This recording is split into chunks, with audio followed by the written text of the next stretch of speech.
Purpose of this video today is to give you a brief explanation of how to navigate Canvas as a parent observer. So the first thing you need to make sure that you do is that you need to go to arrowheadschools.org and log in using the second icon from the left that says Canvas when you hover over it. If you just Google Canvas, you may end up in the wrong area, so make sure that you go to that place in particular. Once you log into your account, you will end up at your dashboard. So you'll see all your course tiles lined up from your students who you are observing. For today's purposes, we're going to start out at the top at the account. And in the account, you can click on Observing to see who you are observing. So today I'll be observing two test students, my tester student and student Waters. If you wanted to add another student to your account, you would get the pairing code. You can get that from your student. You can get it from a guidance counselor, or you can get it from any of your teachers, or you can get it from me. So any of those places. I'm going to go back to account right now, and I'm going to go to settings.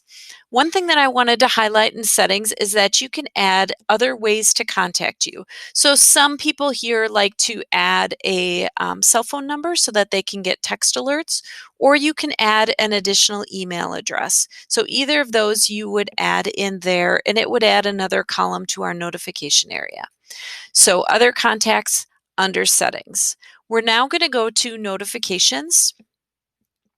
So once you've decided how you want to be contacted, you need to decide what you want contacted. So there's a list of course activities, and if you hover over any of them, you can see what they exactly are. So due dates, course policies, and then in the other column, you can see what the notifications are. So do you want to be notified immediately, a daily summary, a weekly summary, or turn those notifications off? What I recommend that you do is to turn off most notifications and then just indicate the ones that you really want to be notified about. Some of the ones that they recommend, Canvas recommends that you turn off, are the discussions and the conversations, just because of the volume of contacts that you will have of these. So I'm just going to turn these off. So notifications off for each of those. And then again, if you feel like you really want to be notified for those, you can turn them on. If I would have selected another email or text, that would be listed in a separate column over here, and then I could turn on and off notifications for those separately.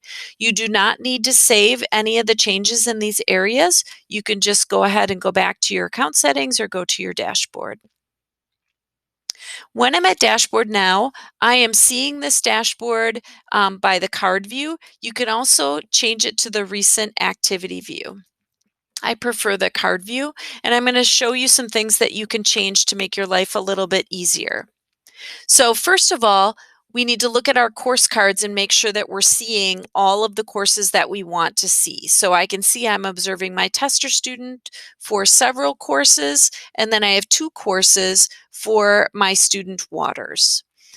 To make things a little bit easier for you, you can go to these three dots in the upper right-hand side, and what I would do is make all of your one student one color, if you have more than one student, and make the other another color. So I'm going to change all of my tester student to be red, and then I'm going to change all of my student Waters to be green.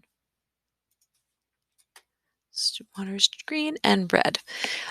Also, I did notice that I have a 2019-20 course, so that's going to be an old course, so I'm going to want to get that off of my dashboard.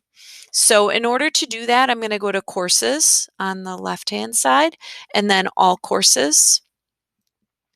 And then what you want to do is star the courses that you want to see. So I want to see all of the 2021 courses for semester 1, but I don't want to see this 1920 course. So I'm going to click on all the rest of those.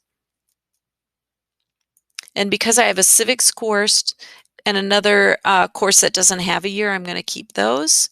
And then again, you don't need to share that. I can just go directly back to my dashboard. I'm going to set this up with card view, and then I'll see that those are the only courses that I see. Now, maybe I want my Student Waters courses at the top. I can drag and drop those. What this is going to help by coloring these is if I go to View Calendar, you can see that they are color coordinated. So if I don't want to see any of the Waters courses, I can go over here and I can unclick those courses. Again, I can see a week view, a month view, or an agenda view, depending on your preference of organizing. I'm going to go back to my dashboard. So I have my calendar. I also have upcoming assignments listed here. So anything with a date that's upcoming would be listed there, the most recent ones. And I can also get to my calendar over on this side. You're going to have an inbox on the left-hand side. Make sure that your teacher wants to be contacted that way. It may be a preference that they want to be emailed directly or even sent information through Skyward. I have a history, and then I just want to highlight one last thing on the help area at the bottom. So if I click on that, you can see that there's Canvas guides. There's parent Canvas guides as well as student and staff. And then what I recommend if you or your student needs help is for you to go to the virtual learning hotline. Those helplines are going to go directly to our Arrowhead staff. If you're reporting a problem, that's going to go directly to Canvas. So I recommend that you come to our staff first because we may be able to give you information in a more timely manner. Thank you very much for viewing this, and next up we will take a look at courses in particular.